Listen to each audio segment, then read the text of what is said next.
आज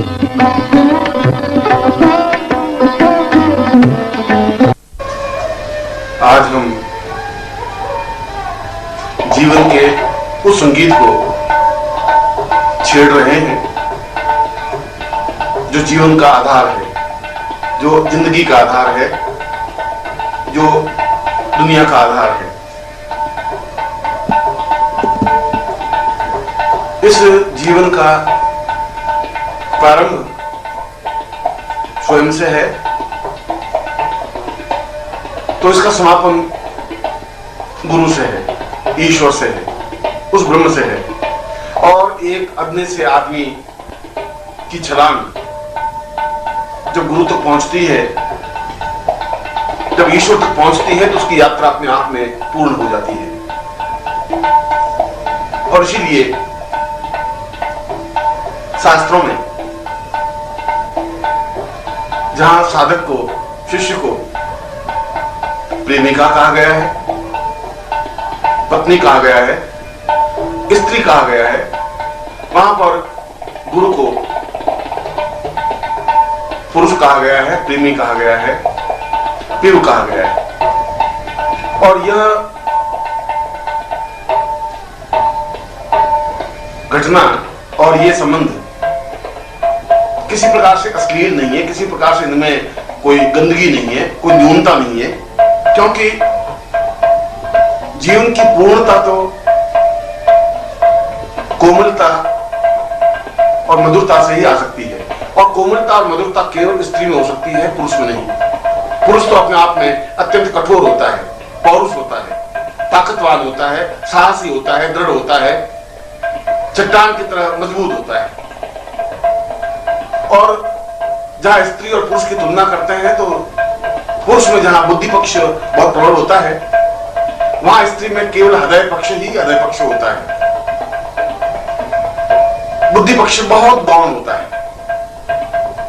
और जहां हृदय पक्ष है वहां ईश्वर है, जहां हृदय पक्ष है वहां गुरु है, जहां हृदय पक्ष है वहां जीवन की चिंगारी है, वहां जीवन की पूर्णता है। और इसीलिए कबीर को जब कुछ रास्ता नहीं मिला, तो उसने अपने आप को पत्नी के रूप में देख करके अपने राम को पिव कहा, क्योंकि बुद्धि के पक्ष से और बुद्धि के तरीके से अपने पिव को, अपने राम को नहीं समझ सकता था।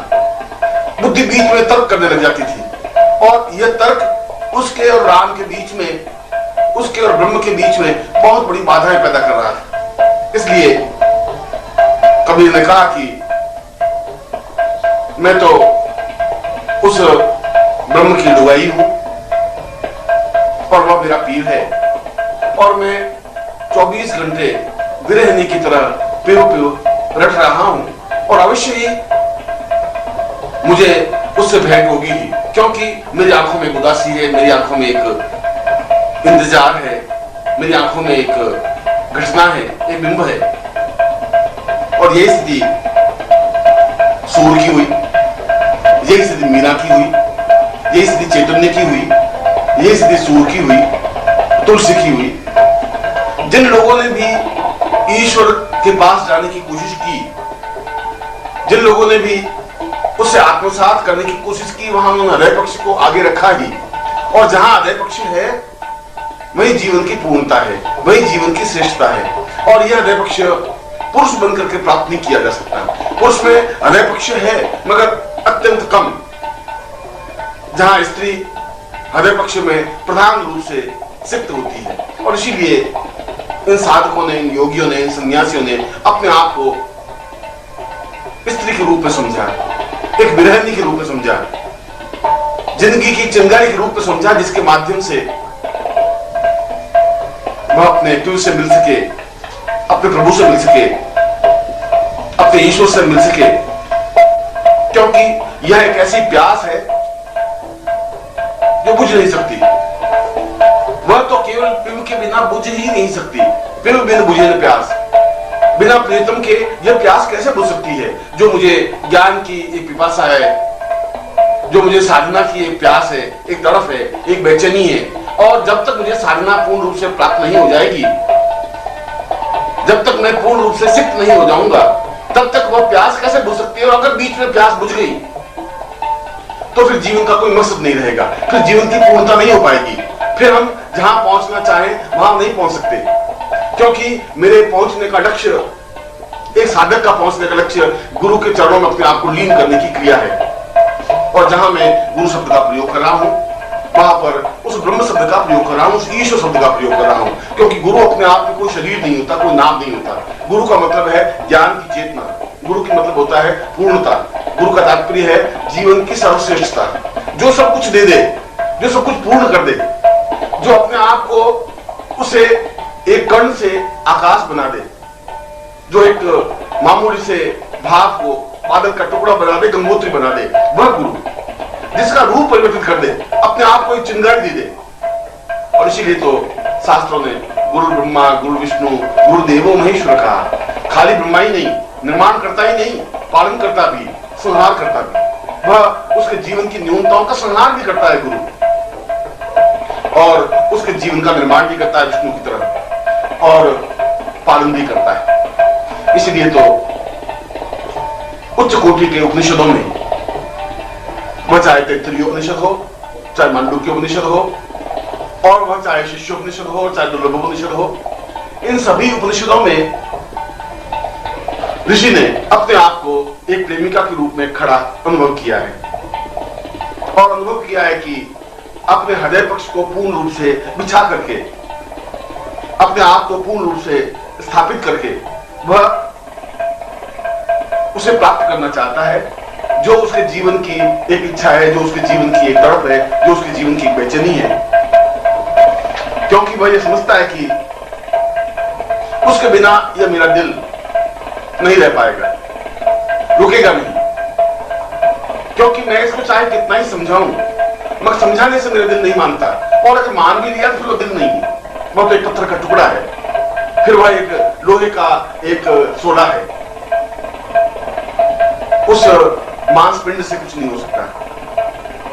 वह तो एक जज्बा होना चाहिए, एक तड़प होनी चाहिए, एक बेचैनी होनी चाहिए। वह चाहे अपने आप को कितना ही काबू करे, मगर हर क्षण उसके मन में एक भावना, एक चिंतन, एक विचार बना रहे कि मुझे अपने जीवन में वह प्राप्त करना ही है जो मुझे प्राप्त करना है। क्योंकि मैं एक पगडंडी के प्रारंभ से शुरू हुआ हूं, और मुझे पगडंडी के अंतिम किनारे तक पहुंचना है, और अंतिम पगडंडी तक पहुंचने में ही मेरे जीवन की पूर्णता है। एक सामान्य मनुष्य का ब्रह्म बन जाना, ब्रह्म में लीन हो जाना साधना की परिपूर्णता है। वह एक जर्रे को आफताब बना देने की क्रिया गुरुता है, श्रेष्ठता है, दिव्यता है। और इसीलिए तो जिस दिन वह अपने आप में सुखचा जाता है, शर्मा जाता है, जिस दिन अपने आप को एक अजीब सी निगाहों में अनुभव करने लग जाता है, जब उसका दिल उसके काबू में नहीं रहता, जब उसको एहसास हो जाता है कि अब मैं उस प्रभु के बिना नहीं रह सकता, अब उसके बिना मेरी प्यास नहीं बुझ सकती, तब वह चैतन्य बन जाता है। फिर सड़कों पर उतर जाता है, और सड़कों पर उतर करके नाचता हुआ, झूमता हुआ आगे बढ़ जाता है। लोग उसको पागल कहते हैं, पत्थर फेंकते हैं, गालियां देते हैं, बस बात की परवाह नहीं करता। मीरा ने परवाह नहीं की, समाज ने उसको टचकोड़ा, गालियां दी, सांप भेजे, जहर पीने को दिया, मगर क्या जहर पी करके भी उसके पीऊ की प्यास बुझी? वह तो कह रही थी कि सूली ऊपर सहज पिया की किस विध में नो होए, मेरे पिया तो बहुत ऊंचे हैं, सूली पर है, और मैं सूली जैसा कष्ट सहन करके भी अपने पिया को प्राप्त करूंगी ही, निश्चित रूप से करूंगी। और कबीर कहते हैं कि यह मेरी नाड़ी, ये वैद्य, ये डॉक्टर नहीं समझ सकते, मेरी एक अजीब तरह की नाड़ी है, क्योंकि यह नाड़ी तो विरहीन नाड़ी है, इसमें विरह की आग लग रही है, और इस नाड़ी को डॉक्टर, इस नाड़ी को वैद्य नहीं समझ सकते, इसका इलाज नहीं कर सकते। इसका इलाज तो मेरा राम करेगा। जब राम खुद मेरे पास आएगा, जब मेरे पास बैठेगा, मेरी आंखों में आंखें डालेगा, तो मैं अपने आप में पूर्ण मस्त होकर के अपने आप को उसमें लीन कर दूंगा। यह भाव एक प्रीतम का होता है, और इसीलिए जीवन में जब तक साधक के हृदय में एक अस्तित्व नहीं आ जाता, जब तक उसमें एक कोमलता नहीं आ जाती, एक नाजुकता नहीं आ जाती, तब तक उसके जीवन में परिपूर्णता नहीं आ सकती। जीवन की परिपूर्णता का आधार हृदय है, दिल है, और जब उस दिल से गुरु के प्रति हम लीन हो जाते हैं, ईश्वर के प्रति लीन हो जाते हैं, अपने आप को न्योछावर कर देने की क्रिया कर देते हैं, जब हम अपने आप में काबू नहीं रहते, तब हम समझते हैं कि उस पगडंडी पर तेजी के साथ आगे बढ़े हैं जो पगडंडी साधना की पूर्णता की है। और इस पगडंडी पर वशिष्ठ, विश्वामित्र, गर्ग, रौत्री और कणाद पुरुष सब चले अपने आप में स्थित्व भावना लेकर के। अगर उनके उपनिषदों को पढ़े तो उनके उपनिषदों में 1000 बार उनकी कोमलता का वर्णन है, उनकी स्थित्व का वर्णन है, उनकी भावनाओं का वर्णन है। और भावनाओं की खुमारी में वो एक ही बात कहते हैं कि जब तक मैं इंतजार नहीं कर सकता, जब तक मेरे हृदय में बेचैनी नहीं आएगी, जब तक मेरे हृदय में तड़फ नहीं पैदा होगी, तब तक मैं उस ईश्वर को प्राप्त नहीं कर सकता, उस ब्रह्म को प्राप्त नहीं कर सकता। उसे प्राप्त करने के लिए बहुत कुछ खोना पड़ता है, और ये खोने के लिए मैं तैयार हूं। अपने आप को फना करने के लिए तैयार हूं, अपने आप को विसर्जित करने के लिए तैयार हूं। मैं तो तैयार हूं, वह मुझे मिले, क्योंकि मिलना ही मेरे जीवन की पूर्णता है। अगर इस मनुष्य जीवन में आकर के भी और हृदय की पगडंडियों पर चलता हुआ यदि मैं उसे प्राप्त नहीं कर सका, तो फिर जीवन का मकसद, जीवन का उद्देश्य कुछ नहीं रह जाएगा। जिस दिन यह दिल काबू में नहीं रहे, जिस दिन लोग समझाएं, आस पड़ोस वाले समझाएं, घर वाले समझाएं, लोग उसको रोकें, कमरे में बंद कर दें, दरवाजा लगा दें, संकल चढ़ा दें, ताले जड़ दें, पैरों में बेड़ियां डाल दें, और उसके बावजूद भी वह रुक नहीं सके, तब समझना चाहिए कि उसका हृदय पक्ष खुला है। तब समझना चाहिए कि उसके दिल ने कुछ एक क्रांति की है, चिंगारी पैदा की है। तब समझना चाहिए कि वह दिल मचल रहा है आगे बढ़ने के लिए, उस गुरु से एकाकार हो जाने के लिए, इस प्रभु में अपने आप को विसर्जित करने के लिए। और यह विसर्जित कर देने की क्रिया उस दिन प्रारंभ होती है जब उसका अपने हृदय पर, अपने दिल पर काबू नहीं रहता। उसकी महफिल में जाके देख लिया, अपना सब कुछ लुटा के देख लिया, लाख समझाया पर ना समझेगा, दिल को फिर आजमा के देख लिया। फिर भले कितने ही आजमाए, हम उसको कितना ही समझाएं, मगर इस आजमाने और समझाने से कोई फर्क नहीं पड़ सकता, वह रुक नहीं सकता, क्योंकि वह तो जीवन की एक चिंगारी चाहता है। वह चाहता है कि मैं उस जगह बढ़ूं जहां मेरे प्रिय है, जहां मेरी पूर्णता है, जहां मेरी समझदारी है। क्योंकि जब ये चेतना, ये भावना उसके हृदय में पैदा होती है, तब वह अपने आप में एक अजीब सा भाव अपने लिए होता है। उसके मन में एक अजीब सी चिंगारी पैदा हो जाती है, अजीब सी उसके मन में प्यास पैदा हो जाती है। और वह प्यास पैदा हो, ये जीवन का एक जरूरी भाग है, ये जीवन का एक जरूरी हिस्सा है। वह चाहे सामने वाला ध्यान दे या नहीं दे, वह चाहे सामने वाला इंतजार करे या नहीं करे, क्योंकि वह तो साफ कहता है कि तुम्हारा प्रेम, तुम्हारा हृदय मेरे सीने में दफन है। मैं तुम्हें जानता हूं, मैं बहुत अच्छी तरह से तुम्हें पहचानता हूं। तुम कहो तो मैं इस बात को पूरी दुनिया में फैला दूं। मैं तुम्हारे प्यार को अपने हृदय में छिपा के रखा है। मेरे हृदय में एक जज्बा पैदा हुआ है, एक चिंगारी पैदा हुई है, और तुम कहो तो मैं हृदय में दफन करके भी रख सकता हूं।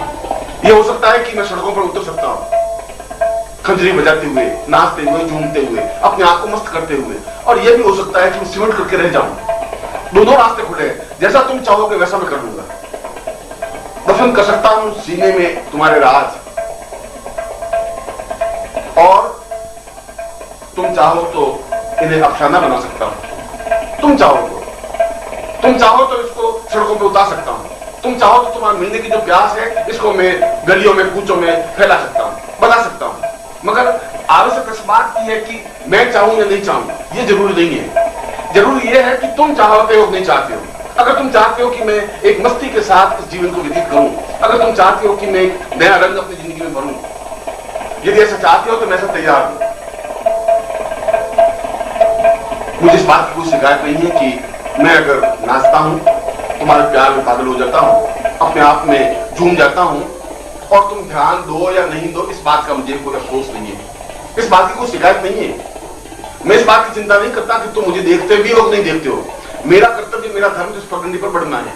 मैं तो जीवन में एक है कि मैं उस मरुस्थल से रवाना हुआ हूं, एक रेगिस्तान से रवाना हुआ हूं, और मैं उस मानसरोवर तक पहुंचना चाहता हूं जहां प्यास बुझती है, जहां अपने आप में तृप्ति मिलती है। मैं तो आपके चरणों में अपने आप को लीन करने की क्रिया जानना चाहता हूं, और इसके लिए चाहे मुझे कुछ भी करना पड़े,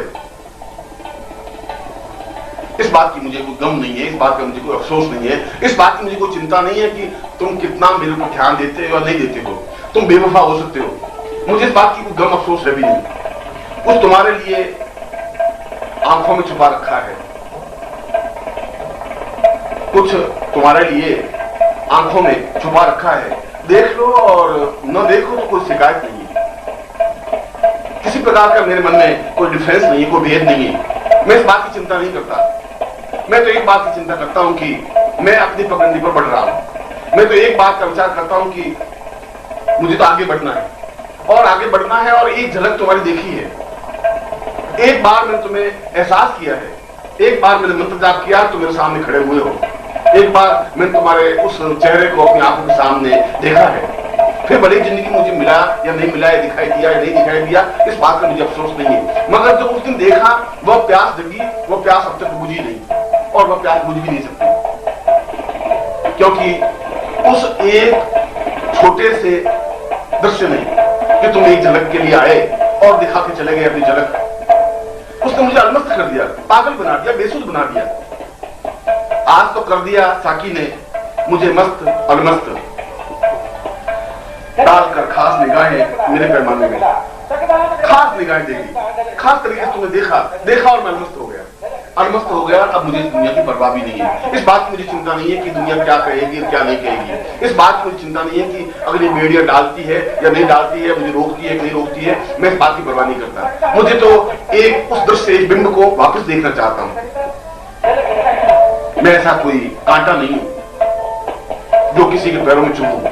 मैं तो एक फूल हूं, मेरा हृदय तो एक गुलाब की तरह है। ये हो सकता है कि तेरी आग में मुरझा गया है, ये हो सकता है कि उसमें वह खिलखिलाहट, मुस्कुराहट, चलचलाहट नहीं रही है। ये तो तुम्हारा कसूर है, मेरा कसूर नहीं है। मगर उसके बावजूद भी मैंने कभी किसी के पांव में खटका नहीं है, मैंने कभी किसी को तकलीफ नहीं दी है। ऐसा मेरे जीवन का फितरत नहीं है। मेरे जीवन की फितरत, मेरे जीवन की चिंगारी, मेरे जीवन का एक सबब इस बात में है कि मैं फूल ही बना रहा, चाहे मुरझाया उसे, मुरझाए हुए फूल की तकदीर हूं, लेकिन खटके जो किसी दिल में, वो कांटा तो नहीं है, वो कांटा नहीं है। जीवन की एक दृश्यता मैंने देखी है, आनंद अनुभव किया है, क्योंकि मैंने तुम्हारी चाल देखी है, मैंने तुम्हें अनुभव किया अपने हृदय में, और आज भी मैं तुम्हें अनुभव करता हूं। मैं देखता हूं कि तुम मेरे सामने से निकल जाते हो और मैं तुम्हें देखते जाता हूं। वह जो तुम्हारे चलने का तरीका है, वह जो अदा है, वो जो अंदाज है, उसको तो शब्दों में बांधा ही नहीं जा सकता, क्योंकि मैंने अपनी आंखों से उसको देखा है, मैंने देखा है, एहसास किया है। यह ठीक है कि सितारों पे घूम आए हम, पर किसे है सलीका आग की तरह जमीन पर चलने का? किसे सलीका क्या है? किसको चलना आता है?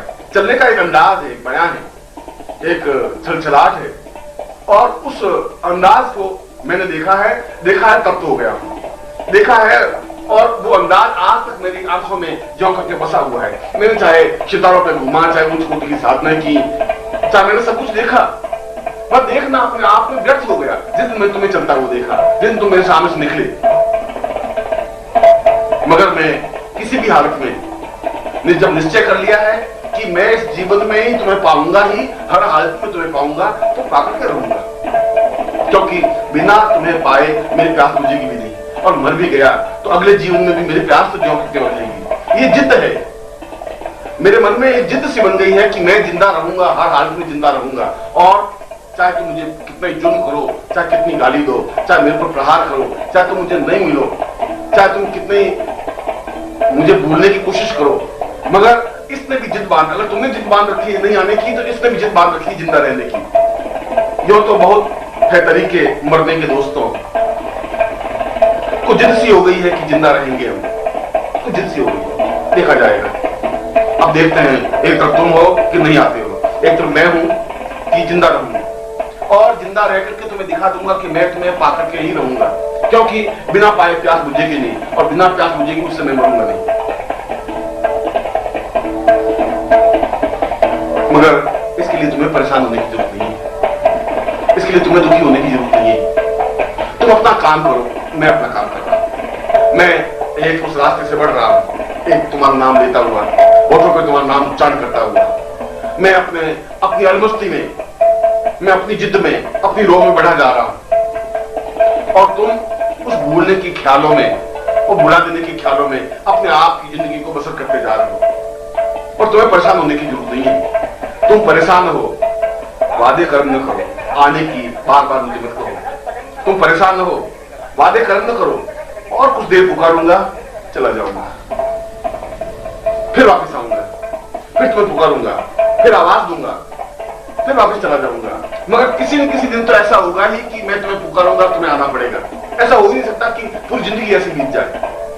इसीलिए तो मैंने अपने जीवन में एक जज्बा पैदा कर रखा है, एक चिंगारी पैदा रखी है।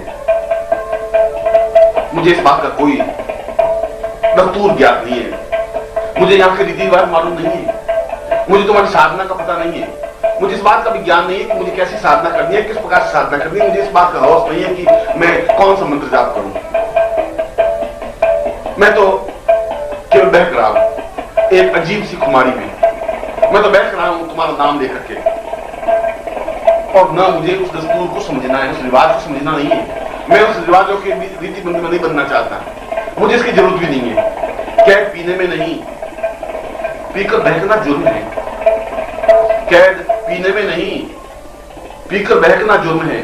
मैंने समझा ही नहीं दस्तूर मैं खाना करना, और न कभी समझने की कोशिश की, और न कभी समझने की कोशिश करूंगा, क्योंकि मेरे जीवन में चिंगारी, एक आग, एक तड़फ, एक बेचैनी है, एक अलमस्ती है।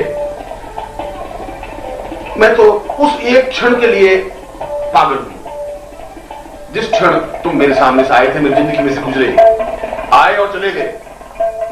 मगर वो एक सेकंड का क्षण मेरे जीवन में एक सावन बन गया, एक बहार बन गई, एक वसंत बन गई, एक हवा का झोंका बन गई।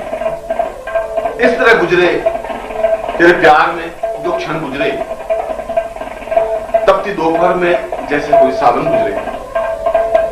एक सावन आया और मैंने तुम्हारी झलक देखी और चला गया, और उसके बाद तो जीवन में पतझड़ ही पतझड़ रहा। उसके बाद तो जीवन में कभी सावन आया ही नहीं, उसके बाद कभी आंखें रोक के रुकी नहीं। ऐसा कभी हुआ नहीं कि आंखों में प्रसन्नता आई हो, ऐसा कभी हुआ नहीं कि जीवन में मुस्कुराहट आई हो, ऐसा फिर नहीं हुआ। मगर उस क्षण को मैं नहीं भुला सकता जो क्षण मेरे सामने रहे, क्योंकि उस क्षण में तुम आए और चले गए। मगर वो एक क्षण मेरी जिंदगी की अनमोल पूंजी बन गई, अनमोल निधि बन गई। मैं तो अपने आप में बहक गया, मस्त हो गया, अलमस्त हो गया। मैं अपने आप में जिंदगी के तस्वीरों को समझ गया।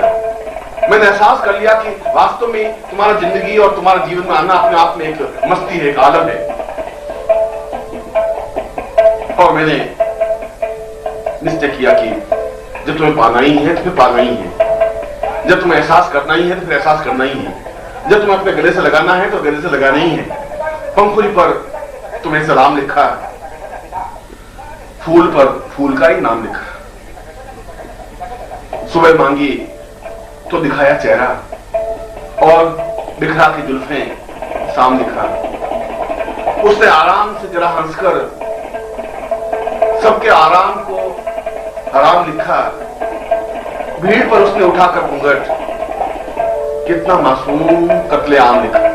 और आपने उस क्षण जो कत्लेआम किया, जो मेरे हृदय को बेधा, उस एक क्षण के लिए झलक दिखा करके जो मेरे हृदय पर एक छाप छोड़ दी, क्या मैं उसको बोल सकता हूं? क्या मैं उस दर्द को एहसास नहीं कर सकता? वह दर्द तो मेरे जीवन की पूंजी बन गई है, वह दर्द तो मेरे जीवन की चिंगारी बन गई है। जिस क्षण भी मैं अपने दिल पर हाथ लगाता हूं तो वह दर्द अपने आप में एहसास होने लग जाता है।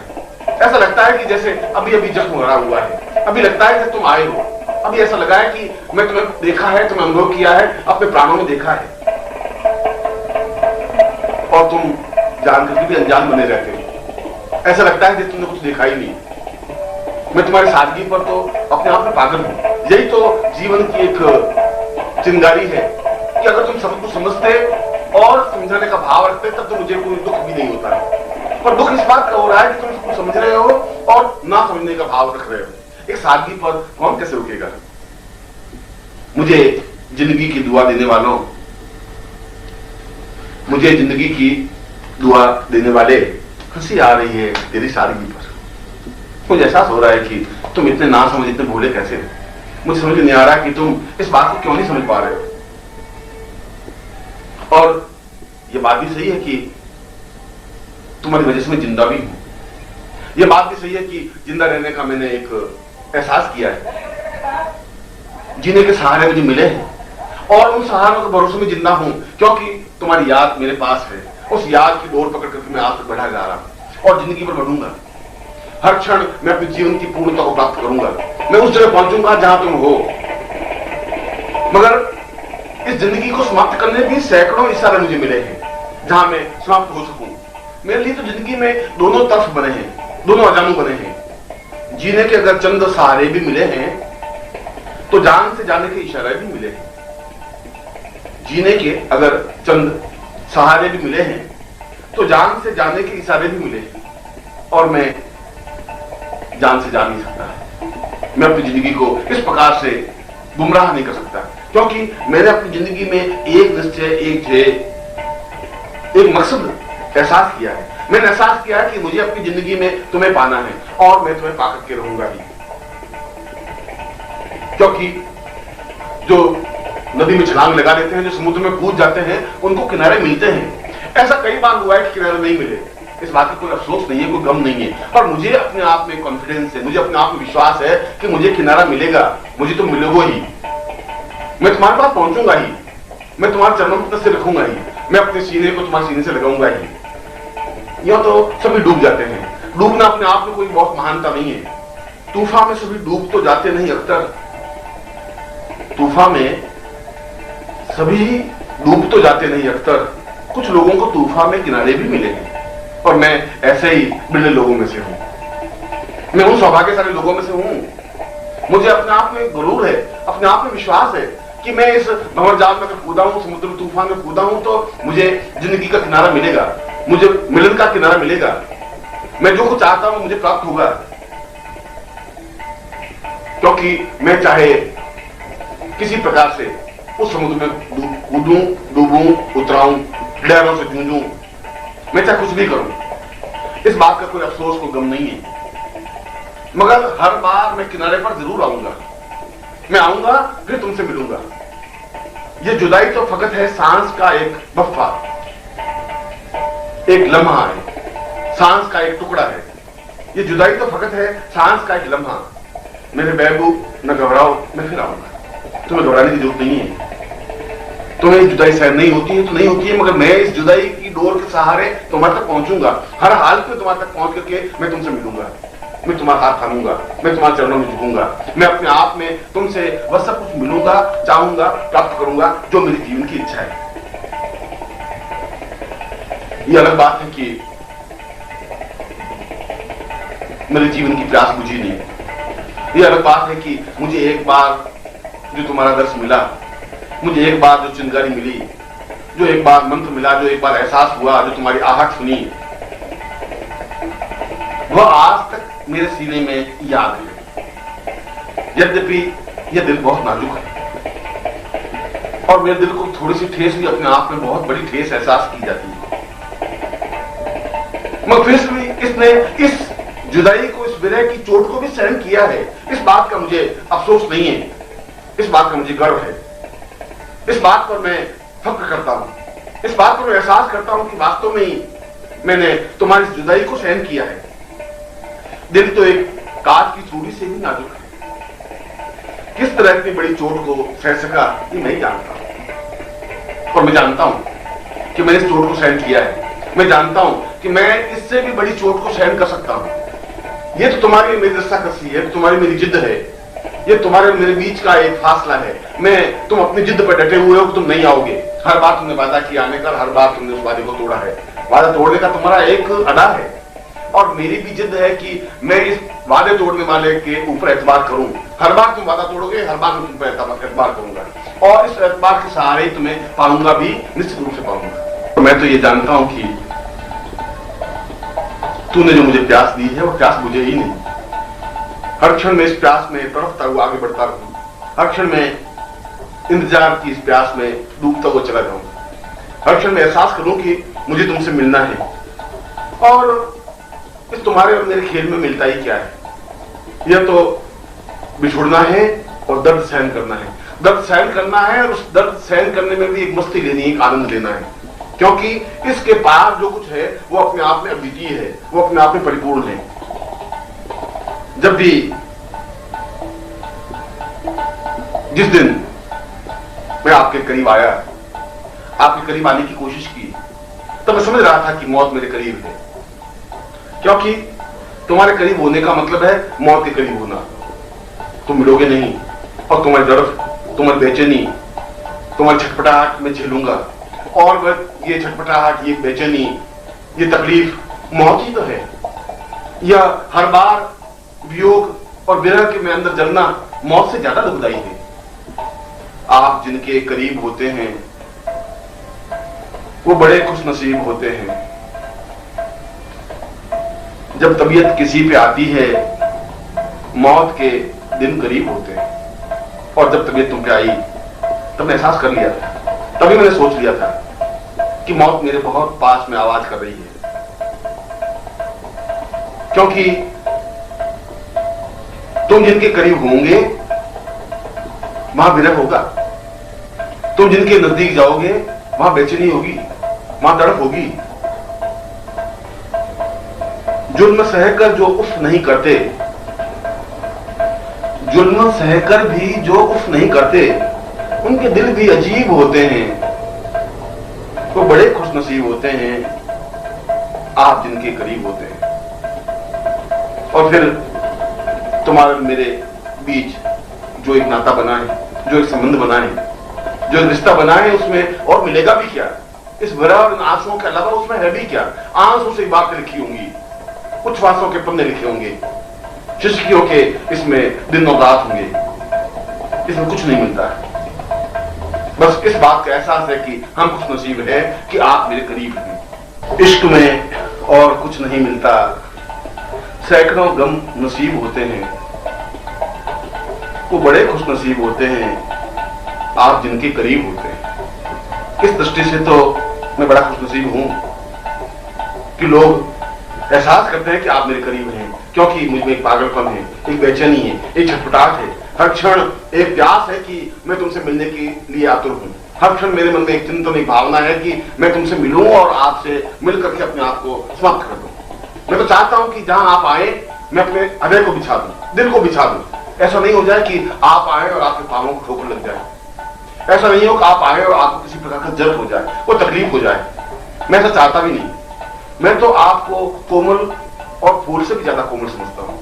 बस एक बार आप आए तो सही, एक बार मुझे पास में आने का मौका तो दें, एक बार एहसास तो करने दें कि आप आ रहे हैं, आपकी आहट तो आए, एक बार विश्वास तो हो कि आप आ रहे हैं, फिर आप देखिए कि मैं आपके लिए क्या करता हूं। ये बेजान चीजों की लिखी नुमाइश, ये गूंचे, ये कलियां, ये तारे हटा दो, जहां से गुजरना है उस महजबी को, वहां से मेरे सीने की धड़कन बिछा दो। जहां आप आए, जिधर से आप गुजरे, जिधर से आपके पांव पड़े, वहां पर मेरे सीने की धड़कन बिछे और उस धड़कनों पर आप पांव रखते हुए आए। मैं तो ऐसा चाहता हूं। जीवन की यही तो एक खुशकिस्मती है, यही तो बेचैनी है, यही तो छटपटाहट है जो आम आदमी नहीं समझ सकता। और उस आम आदमी को समझाने की मुझे जरूरत भी नहीं है। मुझे तो केवल जरूरत आपकी है, मुझे तो केवल आपको पाना है।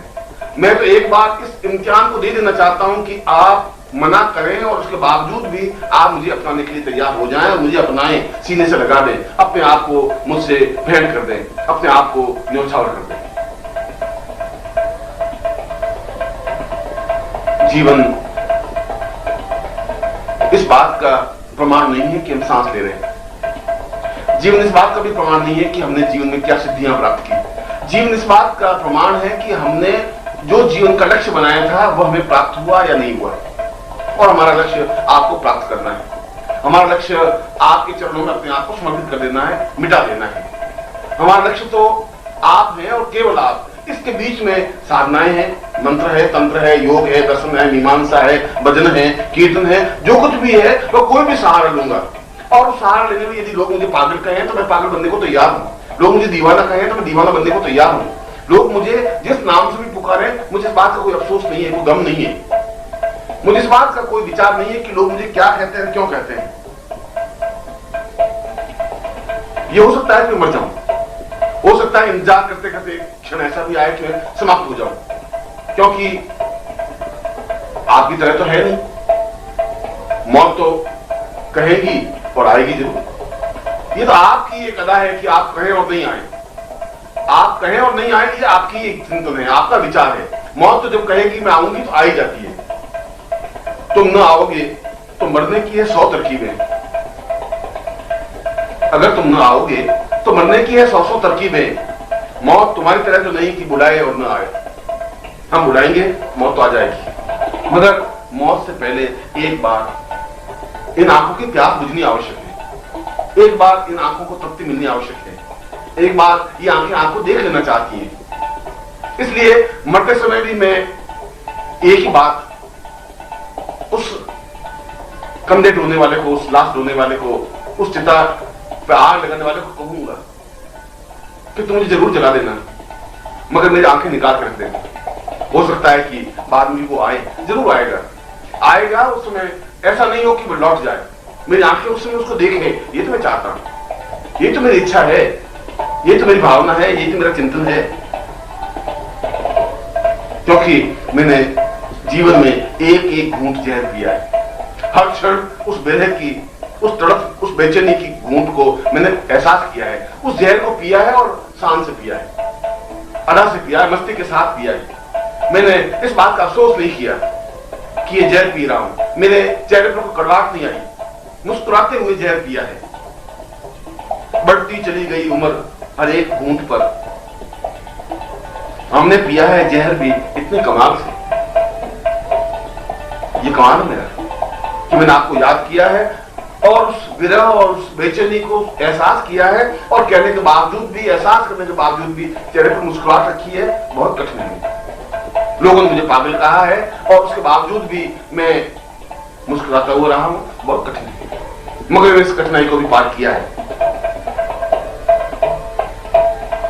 आपने मुझे और मेरी जिंदगी को बर्बाद किया, और इस बर्बादी में भी मुझे एक आराम मिला, एक सुकून मिला, एक जिंदगी की चाह मिली। मुझे एहसास हुआ कि कुछ मिला, आपकी तरफ से कुछ मिला, बर्बादी ही से। चाहे मिलन मिला, चाहे विरह मिला, चाहे आंसू मिले, चाहे उच्छ्वास मिले, चाहे बेचैनी मिली, चाहे तड़प मिली, चाहे साथ मिला, चाहे बर्बादी मिली। मुझे अफसोस नहीं है, कुछ गम नहीं है, कुछ रंज नहीं है। मुझे इस बात का एहसास है कि आपकी तरफ से कुछ मिला तो सही। वस्ल से साथ किया, हिजर से नासाद किया। उसने जिस तरह से चाहा मुझे बर्बाद किया, मगर किया तो जरूर, क्योंकि तभी तो करना होता है जब उसकी आंख में, उसके मन में, कुछ दिल में कोई बात होती है। तुम्हारे दिल में मैं था, इस बात का मुझे बहुत बहुत गर्व है। इस बात का मुझे बहुत फक्र है कि आपने कुछ सोचा और बर्बाद करने की कोशिश की, मेरी जिंदगी को, मेरी धड़कन को, मेरी बेचैनी को, मेरी तड़प को। और मैं इन सारे चीजों को समेटता हुआ इस डगर पर बराबर बढ़ता चला गया, क्योंकि मुझे बढ़ना है, मुझे इस प्यास को बुझाना है। मैं उस जगह जाना ही है जहां मानसरोवर है, जहां पर एक छलछलाहट करता हुआ पानी है, निर्मल शुद्ध नीर है, जहां मैं अपनी प्यास बुझा सकूं, आपके चरणों में पहुंच सकूं, अपने आप को समर्पित कर सकूं। क्योंकि ये बात तो निश्चित है कि तुम्हारा और मेरा कोई मुकाबला नहीं है। तुम अपनी जगह बहुत अद्वितीय हो, तो मैं भी अपनी जगह बहुत अद्वितीय हूं। अगर तुम अपने आप में साने शौकत हो, तो मैं भी अपने आप में साने शौकत हूं। तुम एक रूप में अपने आप में महान हो, तो मैं भी अपने एक रूप में महान हूं। मैं इसके बेनियाद हूं, तुम हुस्ने बेपनाह। मेरा जवाब है न तेरा जवाब, जवाब नहीं दुनिया में। तुम बिल्कुल बेमुरब्बत हो, इसका भी कोई जवाब नहीं है। और मैं तुम्हारे पीछे पागल हूं, इसका भी कोई जवाब नहीं है। ये तो अपनी अपनी जिद है, अपनी अपनी तड़फ है। देखा जाएगा कि आगे जिंदगी में क्या होगा, जो कुछ होगा। मगर इस बात का तो जरूर है कि जीतूंगा मैं ही, अवश्य ही। मैं जो कुछ पाना चाहता हूं जरूर पाऊंगा ही। इसमें कोई दौर नहीं कि तुम्हारी सुंदरता, तुम्हारा स्वभाव अपने आप में अद्वितीय है, उसका कोई मुकाबला नहीं है। मगर मेरी आंखें भी अपने आप में स्वभाव है। मेरी आंखें भी उसको देखना चाहती है, देखती हैं, और कोई उस तरीके से देख नहीं सकता जिस तरीके से मैं देखता हूं। मेरी निगाहें शौक भी कुछ कम नहीं, मेरी निगाहें शौक भी कुछ कम नहीं, मगर फिर भी तेरा स्वभाव है। मैं जानता हूं इस बात का तुम्हें गरूर है, मगर इस बात का मुझे भी गरूर है कि मेरी निगाहें भी अपने आप में बहुत ऊंचाई लिए हुए हैं, और उस सुंदरता को, आपकी सदा को, आपकी नाजुकता को, आपकी मुस्कुराहट को देखने में होशियार है, चतुर है, देख लेती है और अपने आप में बसा लेती है। देखा है, बसाया है। एक बार भी तुम बहुत जिद करके जा सकते हो, पांवों को मोड़ सकते हो, मगर मेरी आंख से निकल कर तुम दिखा दो तो मैं तुम्हारी बहादुरी समझू। जिस दिन तुम मेरे हृदय से निकल करके खड़े हो जाओगे, उस दिन मैं समझूंगा कि वास्तव में तुम्हें जवामर्दी है, तुम्हें ताकत है, क्षमता है। उस दिन मैं समझूंगा। आज तो तुम कुछ भी हाथ छुड़ा के खड़े हो सकते हो, आज तो तुम 2 कदम पीछे हटके भी खड़े हो सकते हो। ऐसा भी हो सकता है मैं आवाज दूं, तुम नहीं आवाज दो।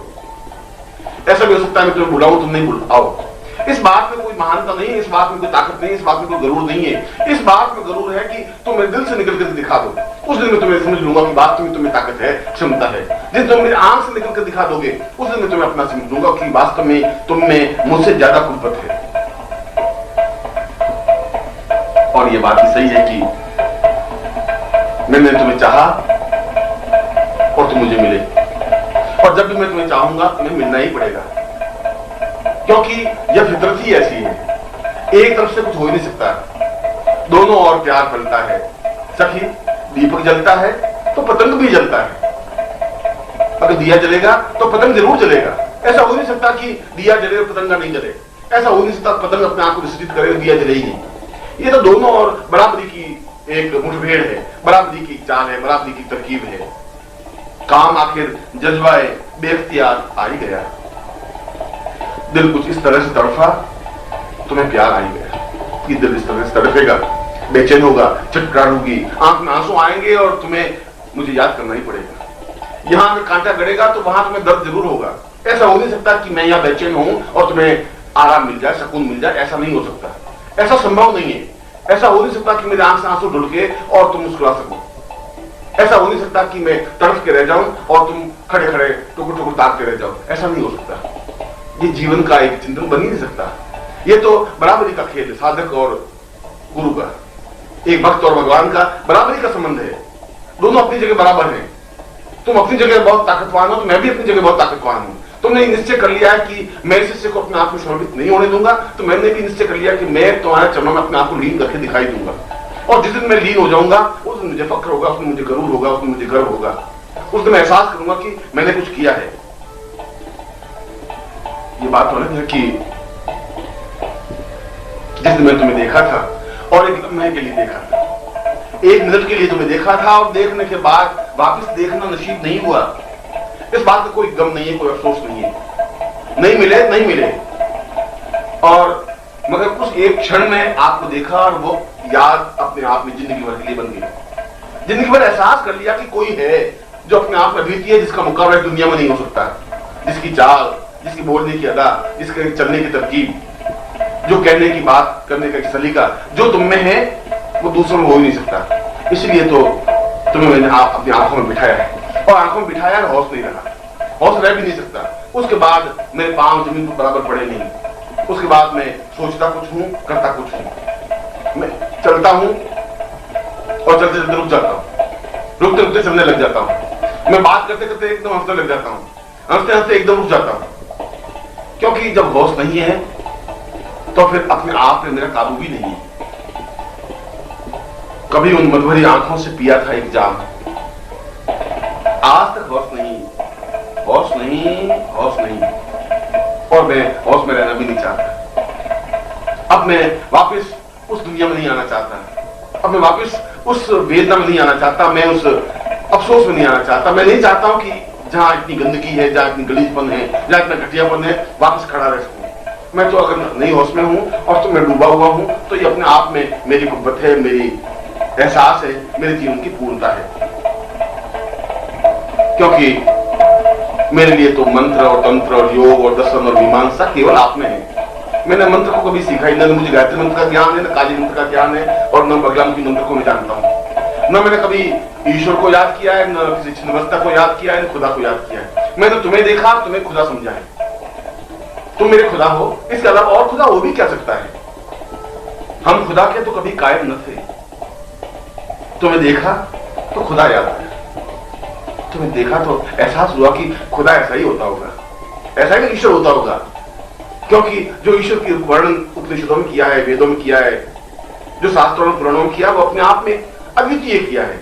और वास्तव में तुम अद्वितीय हो, किसकी अद्वितीय हो कि एक क्षण के लिए तुम्हें देखा और बुरा नहीं पाया, बोलने की बहुत कोशिश की, हर बार सोचा कि इस बार बुरा दूंगा, हर बार सोचा कि इस बार मैं याद नहीं करूंगा, हर बार अपने आप को रोका मगर पांव फिर भी उठे, हर बार अपने हाथ को रोका मैं भी तुम्हारी तस्वीर को अपने सामने रखा, हर बार मैं सोया तो ये सोचा कि आज आंख में से आंसू नहीं बहेंगे और रात में तकिया बीतता रहा, हर बार तुम्हें और तुम्हारे चित्र को निहारता रहा, हर बार तुम्हारी आंखों से आंखें मिलाता रहा, हर बार मैं अपनी बात कहता रहा, तुम सुनते रहे, और एक बार भी तुम्हारे चित्र ने वापस पलट करके जवाब नहीं दिया। इस बात का कोई अफसोस नहीं है, इस बात का कभी मैंने सोचा भी नहीं था कि तुम्हारा चित्र मुझे कभी जवाब देगा, मगर इस बात का मुझे फख्र और गर्व है कि मेरे प्रत्येक आंसू की बूंद में तुम्हारा चेहरा झलमलाया रहा, मेरे प्रत्येक आंसू में तुम खड़े रहे, मैंने प्रत्येक आंसू को उठा के देखा तो तुम्हारी तस्वीर दिखाई दी, मेरे पांव उठा तो तुम उठे, मैं बैठा तो तुम बैठे, क्योंकि तुम्हारे अलावा मेरे जीवन का कोई अस्तित्व था भी नहीं, मेरे जीवन का कोई मकसद है ही नहीं, मेरे जीवन का मतलब खुदा को पाना था और मैंने तुम्हें खुदा देखा और मैं तुम्हें खुदा अनुभव किया, मैंने एहसास किया कि खुदा तो ऐसा ही होता होगा और जिनको विश्वास नहीं है वो करे और खुदाओं की तलाश। मैंने तो इसी शख्स में अपना खुदा देखा है, मैंने एहसास किया कि यही तो खुदा है। जिनको विश्वास नहीं होगा हरिद्वार चला जाए, मथुरा चला जाए, काशी चला जाए, कांची चला जाए और खुदाओं की तलाश करे, हमें कोई अफसोस नहीं है, हमें कोई गम नहीं है। हमने तो इसी शख्स में एक खुदा देखा है, एहसास किया कि ये खुदा ये है, निश्चित रूप से खुदा है, क्योंकि मेरा दिल इस बात की गवाही दे रहा है, मेरा प्यार इस बात की गवाही दे रहा है, मेरे जज्बात इस बात की गवाही दे रहे हैं। और फिर जो मैंने देखा है वो और किसी ने देखा भी तो नहीं और कोई देख भी नहीं सकता। जो मेरी आंखों ने समझा है वो केवल मेरी आंखों ने समझा है। जिस तरीके से मैंने तुम्हें अपनी आंखों में उतारा है वह अक्स केवल मेरी आंखें ही उतार सकती हैं और कोई उस अक्स को उतार भी नहीं सकती। क्या हुस्न का अफसाना महदूद हो लफ्जों में, मैं लफ्जों में वर्णन कैसे करूं, मैं शब्दों में उस चीज को वर्णन कैसे कर सकता हूं कि मैंने तुम्हें क्या देखा और कैसे देखा और कब देखा और किस तरीके से देखा, तुम्हारी किस अदा पर मैं अपने आप में पागल हुआ, ये मैं शब्दों से वर्णन नहीं कर सकता। शब्द उसके सामने बौने हैं, तुच्छ हैं। क्या हुस्न का अफसाना महदूद हो लफ्जों में, आंखें ही कहे उसको, आंखों ने तो देखा है, आंखों ने देखा है, आंखें कह सकती हैं मगर आंखों के पास जबान नहीं है, और जो जबान कह सकती है उसके पास आंखें नहीं है। अफसोस की बात का है, मैंने आंखों ने तुम्हें देखा है और मैं कहना चाहता हूं कि मेरी आंखें कुछ कहे कि किस तरीके से देखा, क्या देखा, पर आंखें बेचारी बोल नहीं सकती, उनके पास जबान नहीं है, शब्द नहीं है उसके पास, देखा है और अपने आप में पी कर रह गया है। और जबान बेचारी बहुत कुछ कह सकती है मगर जबान ने देखा नहीं, उसके पास आंखें नहीं है, क्योंकि तुम्हें तो कुछ पता है ही नहीं। शायद जिंदगी में जितने बेमुरबत तुम में है इतनी संसार किसी को हो भी नहीं सकती। तुम पूरी तरह से बेमुरबत हो, मैं पूरी तरह से मोहब्बत में गिफ्ट हूं, मैं अपने आप में उसमें लीन हूं। ओ मस्ते नाजे हुस्न तुझे कुछ खबर भी है, ओ मस्ते नाजे हुस्न तुझे कुछ खबर भी है, तुझ पर निसार होते हैं हम किस किस अदा से, हम किस किस तरीके से हम तुम पर न्यौछावर होते हैं, किस किस तरीके से अपने आप को फना करते हैं, किस किस तरीके से अपने आप को लुटा देते हैं। तुम्हें कुछ एहसास है, कुछ ज्ञान है, हम कितना तुम्हें याद करते हैं, कितनी बार आंसू बहाते हैं, कितनी बार उस चित्र को बार बार निहारते हैं, कितनी बार तकिए को भिगोते हैं, कितनी बार रात को नींद उछल जाती है, कितनी बार सुबह उठते ही तुम्हारा ख्याल सबसे पहले आता है, कितनी बेचैनी होती है तुमसे मिलने में, तुमसे बात करने में। हर क्षण एक ही रहता है कि उड़ूं और तुम पास चला जाओ, हर क्षण एक बार एहसास होता है कि तुमसे मिलूं, मगर शायद अब दिल इससे ज्यादा शेयर नहीं कर सकेगा, अब इससे ज्यादा इसमें कोई ताकत नहीं रही है, अब ये एहसास नहीं हो पा रहा है। अब ऐसा लग रहा है कि शायद तुम्हारी आहट आ रही है, हर क्षण थोड़ी सी आवाज होती है, ऐसा लगता है तुम्हारे, हर क्षण थोड़ा दरवाजा खटखटाया और ऐसा लगा कि तुम्हारे कुछ आ चली है आहट उसके इधर आने की, कुछ आहट मिली, कुछ ऐसा लगा कि शायद तुम्हारे, कुछ ऐसा समाचार मिला, कुछ ऐसी हवा ने कही, कुछ मेरी दिल ने बेचैनी ने कही, कुछ मेरी तरफ ने कही, कुछ मेरे आंसू ने कहा कि शायद तुम्हारे कुछ आ चली है आहट उसके इधर आने की। तुझ पर खुदा की रहमत, ऐ दिल जरा ठहर, अभी चले मत जाना, अभी धड़कना बंद मत कर देना, तुम पर खुदा मेहरबान हो, मैं तुम पे बहुत बहुत मेहरबान बनूंगी, मैं आशीर्वाद दे रहा हूं कि तुम कुछ समय रुको, शायद वो आ रहा है, शायद वो आएगा, जरूर आएगा, और मुझे मिलेगा, और मेरी जिंदगी की जो इच्छाएं हैं, मेरे जीवन की जो भावनाएं हैं, वो अपने आप में पूर्ण होंगी। और इसमें भी कोई दो राय नहीं की, अगर मर भी गया तो जनाजे पे तुम्हें आना ही पड़ेगा, फिर तो तुम्हारी डोली उठेगी, इधर मेरे जनाजे निकलेगा। मगर इस बात में मुझे फख्र होगा कि तुम्हारी डोली से मेरे जनाजा बहुत शानदार होगा। तुम्हारे जनाजे में तो 4 से 10 लोग होंगे, पर मेरी डोली, तुम्हारी डोली पर तो 4 से लोग होंगे, पर मेरे जनाजे पर तो लाखों लोग होंगे। एहसास करेंगे कि कोई था नीम हकीम पागल जो तुम पर अपने आप को उम्र मिटाया, जो अपने आप को बर्बाद कर दिया, जिंदगी का आनंद ले लिया। मिटाना अपने आप में आनंद है। जो मिटा ही नहीं सकता वो कुछ पा ही नहीं सकता। पाने के लिए अपने आप को मिटाना जरूरी है, अपने आप को फना कर देना जरूरी है, अपने आप को उस पर न्योछावर कर देना जरूरी है। क्योंकि अब मैंने अपने आप को सीख लिया है समाज के सामने किस प्रकार से मुझे खड़ा होना है, समाज को किस प्रकार से जवाब देना है, इस बात का मुझे एहसास हो गया है। अपने अपने दर्द को छिपा करके भी मुस्कुरा सकता हूं। कई बिजलियां बेगिरे गिर पड़ी है, 1000 बार तुमने जो बिजलियां गिराई वे बिजलियां मुझ पर गिरी। नहीं आने की बिजली, छटपटाने की बिजली, परेशान करने की बिजली, छटपटाहट वेदना देने की बिजली। कई बार बिजलियां मेरे ऊपर गिरी हैं, कई बिजलियां बेगिरे गिर पड़ी हैं। उन आंखों को अब आ गया मुस्कुराना। अब इतनी बिजलियां खाकर के भी, इतनी तड़फ, इतनी जिद्द, इतनी बेचैनी खाकर के भी मुस्कुराना आ गया है। अब मुस्कुराता हूं अपने आप के दर्द को छिपा करके, अपने आप को छुपा करके, अपने आप को पूर्ण रूप से जज्ब करके। क्योंकि मैंने तो जिंदगी में जहर के अलावा कुछ पिया ही नहीं। जहर पीते रहे, मुस्कुराते रहे। तुम्हारी विरह का दर्द, तुम्हारे वियोग का दर्द, हर बार मैंने एहसास किया कि शायद तुम आओगे। हर बार एहसास किया कि शायद कभी न कभी तो मेरी प्यास बुझेगी, मगर कोई अफसोस नहीं है, कोई तड़फ नहीं है। मन में किसी प्रकार की गिला शिकवा तुम्हारे प्रति है ही नहीं। अपनी जिंदगी को तो एहसास कर लिया कि इस जिंदगी को अब जहर पीना है, विरह का, तड़प का, बेचैनी का। जहर मिलता रहा, जहर पीते रहे, रोज मरते रहे, रोज जीते रहे। जिंदगी भी हमें आजमाती रही और हम भी उसे आजमाते रहे। जिंदगी ने हमें आजमाया कि शायद अब ये फूटेगा, अब ये बिखरेगा, अब ये हताश निराश हो जाएगा, अब ये इंतजार करना छोड़ देगा। जिंदगी ने हमें आजमाया और हम भी जिंदगी को आजमाते रहे कि देखा जाएगा। जब एक जिद्द ठान ली, जिंदगी ने एक निश्चय कर लिया कि मुझे मिलना ही है, तो आज भी मैं उस जिद्द पर कायम हूं कि मुझे मिलना ही है और मैं जरूर मिलूंगा। बिना मिले तो संभव ही नहीं है, दिल निकलेगा नहीं, प्राण खत्म होंगे नहीं, ये मेरी आंखें बुझ नहीं सकती, मौत मेरे पास आ नहीं सकती। मौत कुछ क्षण रुकेगी, उस क्षण तक रुकेगी जब तक तुम नहीं आ जाओगे। क्योंकि मैंने इतना लंबा सफर बेकार नहीं काटा है। इस लंबे सफर पर एक एक घूंट जहर पिया है, एक एक पैर भरा है, समाज का जहर पिया है, परिवार का जहर पिया है, लोगों की बातें सुनी हैं, व्यंग सुने हैं, गालियां सुनी हैं, फटकारें सुनी हैं, अपने आप को जज्ब करने की कोशिश की है। मगर जहर पीता रहा और मैं मुस्कुराता रहा, जहर पीता रहा, मैं तुम्हें याद करता रहा, उस जहर से अपनी जिंदगी को संवारता रहा और तुम्हारी मूर्त गढ़ता रहा, तुम्हें याद करता रहा। मगर मैं तुमसे एक बात पूछता हूं, मैं तुमसे पूछता हूं कि ये पूरी अंधेरी रात में, इस विरह की रात में, इस बेचैनी की रात में, इस तड़प की रात में, इस तुम्हारे नहीं आने की रात में, अंधेरी रात में कभी मेरे सुबह होगा भी नहीं होगा? कभी सूर्य मेरी जिंदगी में उगेगा कि नहीं उगेगा? कभी तुम आओगे भी नहीं आओगे? कभी रोशनी बिखरेगी भी नहीं बिखरेगी? इतना तो कम से कम एक बार बता दो, तो मैं उस इंतजार में ही इस जिंदगी को काट दूंगा। पूछ कर अपनी निगाहों से तू बता दे मुझको, मेरी रातों के मुकद्दर में कहीं सुबह है कि नहीं?